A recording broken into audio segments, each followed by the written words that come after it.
You've seen us make a tallarín verde with a beef milanesa, but today we're doing a tallarín a la Huancaina with a chicken milanesa. Come on, let's get started. Todo queda sabroso.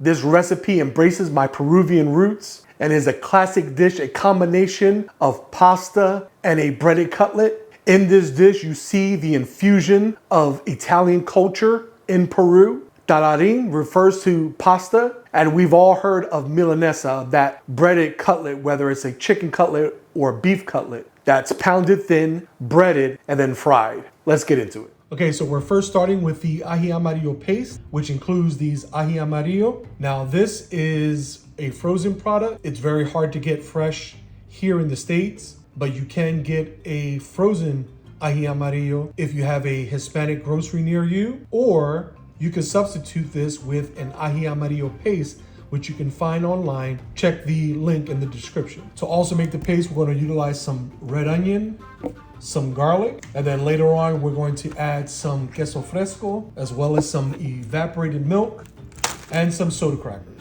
Okay, so in a saute pan, we're going to add some oil, and we're going to saute our aji amarillo, the red onion, and the garlic.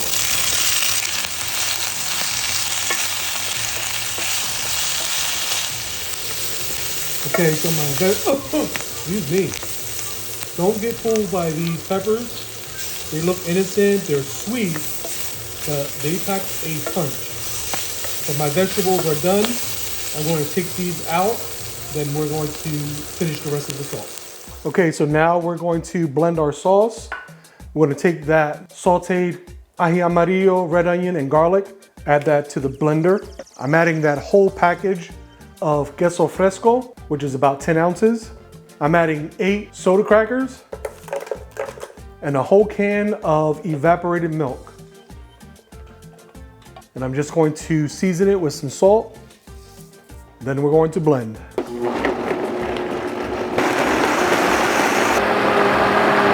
And here we have our Huancaina sauce, ready to go.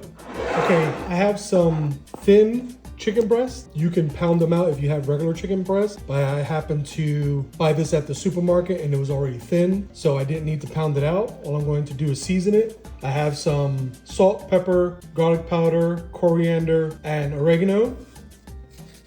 Just going to season that chicken. Notice how I'm dealing with the chicken with one hand and adding the seasoning with the other, just in case I have leftover seasoning. It won't be contaminated. Then we're going to do the traditional breading: flour, egg, breadcrumbs, just like that. Okay, I'm using that same pan that I did the vegetables in because it has all that fond and all that flavor. Add some oil.